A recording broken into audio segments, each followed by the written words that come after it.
ఆ ప్రెస్ మీట్లో ఆయన మాట్లాడినటువంటి మాటల మీదే అభ్యంతరకరం. ఇక్కడ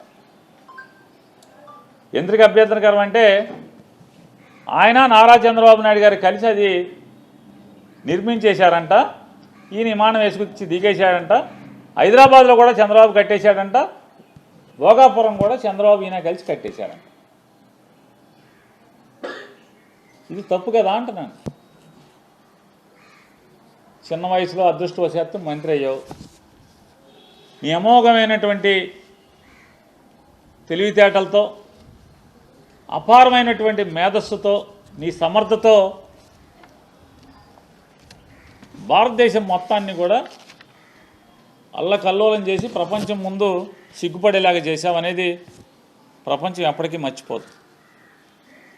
ఇండిగో వ్యవహారంలో భారతదేశం సిగ్గుతో, భారతదేశం మొత్తం సిగ్గుతో తలంచుకునేటువంటి పరిస్థితిలో మీరు అత్యంత సమర్థనీయవంతంగా మీ శాఖను నిర్వర్తించారు. కాబట్టి మీ గురించి అందరం భారతీయులందరం కూడా గర్వపడుతుంటాం.